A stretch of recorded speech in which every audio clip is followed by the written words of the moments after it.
नमस्कार दोस्तों, महर्षि computer education YouTube channel पर आपका एक बार फिर से स्वागत है। दोस्तों, आज हम पाइथन का दूसरा भाग समझने के लिए जा रहे हैं, जिसमें हम आपको समझाएंगे कैरेक्टर टाइप, डेटा टाइप के बारे में। आपने हमारे पहले वीडियो के अंदर देखा कि हमने इंटीजर और फ्लोट टाइप का डेटा हमने एंटर करा करके एक छोटा सा प्रोग्राम बनाया था। तो आशा करता हूं कि पहली वीडियो में आप उस प्रोग्राम को बनाना अच्छी तरीके से सीख गए होंगे।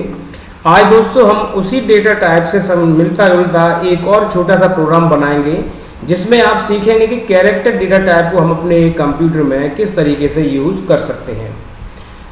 तो दोस्तों, आप इसके लिए सबसे पहले पाइथन को ओपन करेंगे। पाइथन को ओपन होने के बाद दोस्तों, पाइथन के अंदर आप कीबोर्ड से Ctrl+N दबा दीजिए और यहाँ पर हम अपने कंप्यूटर के अंदर पाइथन की प्रोग्रामिंग को स्टार्ट करेंगे। दोस्तों, यहाँ मैं आपको एक चीज़ बताना चाहूँगा।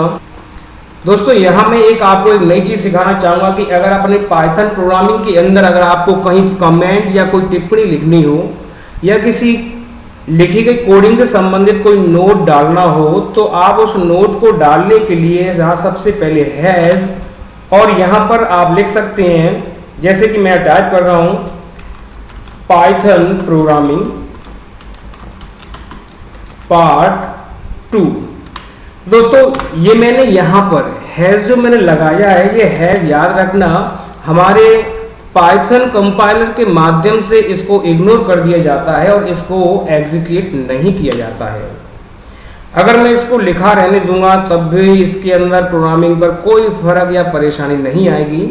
तो आइए हम शुरुआत करते हैं अपने पाइथन प्रोग्रामिंग पार्ट 2 के अंदर कि हमें किस तरीके से कैरेक्टर टाइप डाटा का यूज करना होता है। तो दोस्तों, सबसे पहले एक चीज तो आप याद रखना कि अगर आपको कोई कैरेक्टर टाइप का वेरिएबल अगर इसके अंदर असाइन कराते हैं या लेते हैं, तो उसको आप सिंगल कोट के अंदर या डबल इन्वर्टेड कॉमा के अंदर यूज में लेते हैं। और इसके अलावा दोस्तों, आप ट्रिपल कोड के अंदर भी उसको ले सकते हैं। तो मैं आपके सामने यहाँ पर उसको बता देता हूँ किस तरीके से। मान लीजिए मैंने यहाँ लिखा NAME नेम नाम से वेरिएबल लिया और यहाँ मैं इसको असाइन करा देता हूँ कुछ इस तरीके से। तो मैंने यहाँ लिख दिया, नेम डाल दिया, जैसे मैंने DER देखिए, और ये मैंने डबल इन्वर्टेड कॉमा के अंदर लिख दिया है।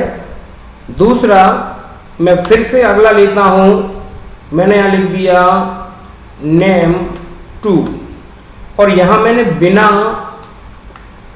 इन्वर्टेड कॉमा के इसको लिखा।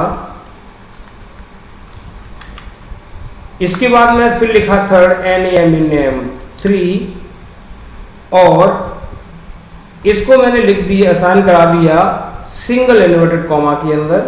तो मैंने यहां भी इसको लिख दिया और सिंगल इन्वर्टेड कॉमा को बंद कर दिया। अब दोस्तों, इसके बाद मैंने इसको प्रिंट कमांड के माध्यम से प्रिंट कराना चाहा। दोस्तों, प्रिंट कमांड के माध्यम से आप प्रोग्राम को एग्जीक्यूट करके स्क्रीन पर उस प्रोग्राम को आप रन करके देख सकते हैं। तो मैंने यहाँ लिखा, जैसे कि सबसे पहले मैं यहाँ लिख देता हूँ नेम, इसके बाद कॉमा, फिर इन्वर्टेड कॉमा के अंदर एंड, फिर इन्वर्टेड कॉमा के अंदर बंद दिया, फिर मैंने यहाँ लिख दिया name2 एंड फिर से मैंने इसको कॉमा लगाया। फिर थर्ड वेरिएबल के लिए भी मैंने यहाँ इसको टाइप कर दिया AND, इसको बंद किया एंड कॉमा एंड फिर लिख दिया name3 और मैंने इसको बंद कर दिया। तो दोस्तों, यहाँ आप समझ गए होंगे प्रिंट कमांड से कि जहां पर मैंने इन्वर्टेड कॉमा के अंदर जो टेक्स्ट लिया है वो टेक्स्ट हमारा डायरेक्ट डिस्प्ले स्क्रीन पर होता है और यहाँ वेरिएबल में यहाँ name1 जो name2 एंड name3 जो आप देख रहे हैं, इस जगह मेरी असाइन कराई गई वैल्यू को दिखाया जाएगा। तो दोस्तों, इसके लिए मैं सबसे पहले Ctrl+S दबा के इस प्रोग्राम को सेव कर देता हूं। तो मैंने डेस्कटॉप पर सेव कर दिया, मैंने लिख दिया PROGRAM प्रोग्राम ट्रू एंड इसको मैंने सेव किया। सेव करने के बाद मैंने कीबोर्ड से F5 दबाया, तो आप देखेंगे कि यहाँ पर आपको एरर शो कराने लगा। देखिए यहाँ लिखा हुआ आ रहा है, आप गौर से देखिए कि यहाँ लिखा हुआ है नेम एरर, यहाँ लिखा हुआ नेम एरर जो हमने यहाँ पर दे रखा है। देखिए इज नॉट डिफाइन, ये इस तरीके से आप देख रहे हैं। तो ये कह रहा है कि आपने इसको या तो इन्वर्टेड कॉमा के अंदर या डबल इन्वर्टेड कॉमा के अंदर इसको लिखना था। तो मैं दोस्तों इसी को आपको समझाना चाह रहा था कि अगर मैं यहाँ पर इसको चाहे मैं सिंगल इन्वर्टेड कॉमा या डबल इन्वर्टेड कॉमा के अंदर अगर ले लूँगा, तो अब मैंने इसको कंट्रोल एस करके सेव किया और रन किया, तो देखिए यहाँ आउटपुट में आपको Virendra and Virendra and Virendra show हो रहा है। मैं थोड़ा सा चेंज करता हूँ असाइन में। जैसे पहले वैल्यू मैंने यहाँ मैंने लिख दिया नेम 1, नेम 2, नेम 3। तो पहले जो मैंने वेरिएबल लिया नेम 1 उसमें वीरेंद्र रहने दिया, दूसरे में मैंने यहाँ ले दिया वीरेंद्र सिंह, एंड थर्ड में लिख दिया अपना कोई थर्ड तीसरा नाम जो मेरा है। ये लिखने के बाद दोस्तों जैसे ही मैं यहाँ भी मैं चेंज कर देता हूँ नेम 1, और यहाँ मैंने कंट्रोल एस सेव किया एंड इसको यहाँ मैंने F5 किया, तो आप देखेंगे कि यहाँ पर वीरेंद्र एंड सिंह एंड कुशवाहा जो मेरे नाम थे वो यहाँ पर शो हो चुके हैं। तो दोस्तों यहाँ पर जो एंड देख रहे हैं वो डबल इन्वर्टेड कॉमा के अंदर दिया गया टेक्स्ट अलग से शो हो रहा है। अगर मैं यहाँ पर इन इन्वर्टेड कॉमास को हटा देता हूँ, फॉर एग्जांपल मैंने ये देखिए हटा दिया एंड यहाँ से ये भी हटा दिया, तो आप देखेंगे कंट्रोल एस और वेरिएबल में जो मैंने यहाँ नाम लिखा हुआ है नेम 1, नेम 2, नेम 3, तो अब मैं यहाँ आपको शो करा रहा हूँ तो मेरा पूरा आउटपुट आपके सामने यहाँ दिखाई पड़ रहा होगा। तो दोस्तों ये तो था हमारा वेरिएबल कैरेक्टर टाइप का वेरिएबल टाइप मैंने यहाँ पर आपको लगाया। अब मैं यहाँ पर एक और लिखता हूँ नेम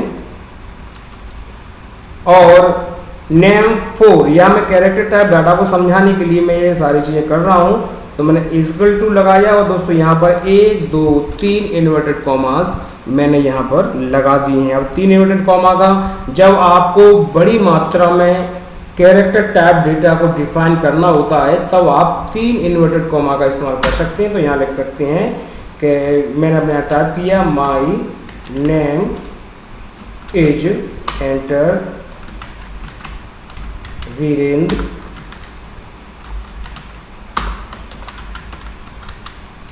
ये मैंने यहाँ पर देखिए मैंने यहाँ पर एक लॉन्ग यानी बड़ा कैरेक्टर टाइप डाटा मैंने यहाँ पर लिया है और मैंने इसको यहाँ पर क्लोज कर दिया। देखिए 3 इन्वर्टेड कॉमास का यूज हम जब कोई बड़ी कैरेक्टर वैल्यू हमें डिफाइन करनी होती है तो ये आप 3 बार इन्वर्टेड कॉमा या डबल इन्वर्टेड कॉमा का यूज करके आप अपने किसी भी डेटा को लॉन्ग टाइप में या बड़े टाइप में आप डिफाइन कर सकते हैं।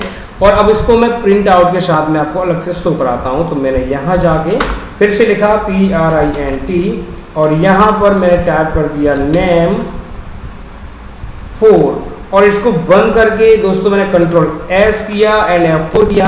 तो अब आप प्रिंट आउट में देखेंगे कि पहली वाला जो मैं नेम 1, नेम 2 एंड नेम 3 उसका जो आउटपुट था वो आपके सामने यहाँ आ गया, और जो थर्ड आउटपुट था फोर्थ वाला जो माई नेम 4 का, तो माई नेम इज, और यहाँ आप देख पा रहे हैं कि पूरा डाटा का आउटपुट यहाँ पर शो हो रहा है।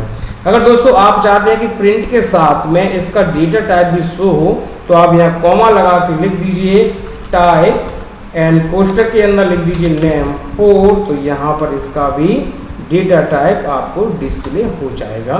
तो देखिए मैंने यहाँ इसको कंट्रोल एस किया एंड F5 किया। तो आप जैसे ही आगे बढ़ेंगे तो यहाँ बता रहा है कि जो नेम 4 जो डेटा टाइप था कैरेक्टर डेटा टाइप था, यहाँ पर देखिए डेटा टाइप को स्ट्रिंग, स्ट्रिंग का मतलब होता है दोस्तों कैरेक्टर, तो यहाँ पर आपको ये शो बड़ी आसानी से करा पा रहा है।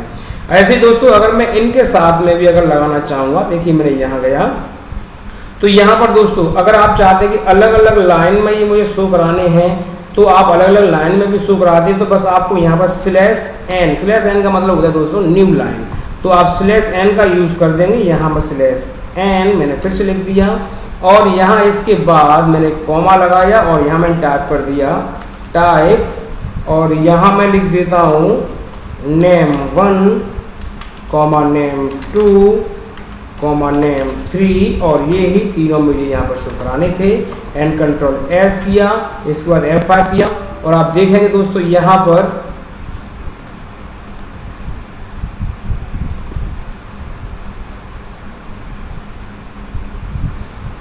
सॉरी दोस्तों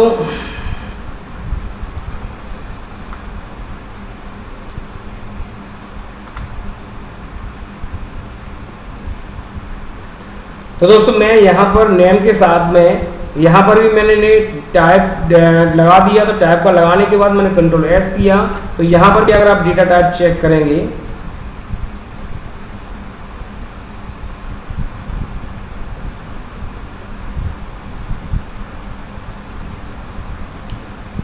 तो इसी तरीके से